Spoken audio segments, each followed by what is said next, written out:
So here at Lazy Acres, we try to always put the needs of the horse first, the physical, mental, and emotional needs of the horse. We do everything we do is based on that, from our boarding to our lesson facility to our training program. And we want to be sure that everything's in balance and that the horse is treated well and is primary.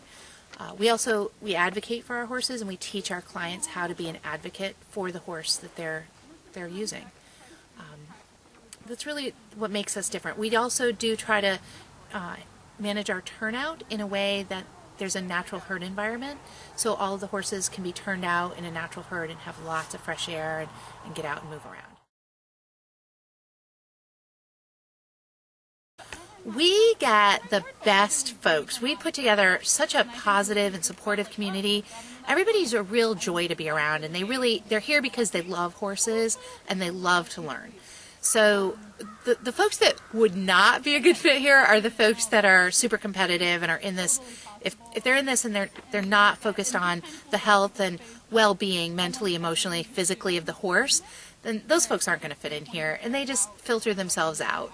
But the folks that just get it, and they love horses and they want the best for horses, and they want to work with other people who share their values, that is who fits in here, and that's who does a great job here. It is my responsibility as the barn owner to manage that and to be sure that everybody is supporting each other and everybody's empowered to speak up if they see something or they have a concern.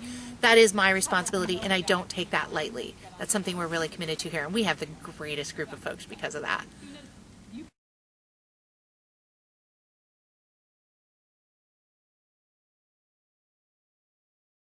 So that happens here because of the horse ownership coaching program that we do. We get contacted from people who are all over the place, all over the country, who are interested. They would love to be able to get here and they just can't for whatever reason. They live 3,000 miles away. So I tell them to look for a couple of things. One is, if you're looking for an instructor, you want to be sure that that instructor is still studying. So I always tell them to ask, who do you study with and how often?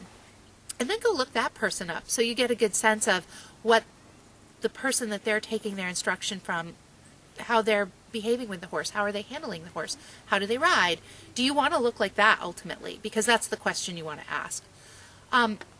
The second thing is, if you're looking at a facility, I think one of the key questions that I would ask is, how do you retire your lesson horses? Can I see a retired lesson horse? Because we certainly retire our lesson horses, and we have a plan for every horse. You all can meet Perdita. She's our retired lesson horse right now. She was retired earlier this summer, and I wasn't intending to retire her at the time that I did, but she's out on pasture today, and she'll come in tonight, and you can see her. She's part of our regular barn community. She's just no longer used in lessons. And that's something you want to see, because if a barn hasn't put time and effort into those retirement horses, you wonder, how are they going to teach you to manage a horse into its geriatric years and into its retirement? And that's something you need to be thinking about right from the first day you get a horse, in my opinion. So really the only prerequisite for taking lessons here is you have to love the horse.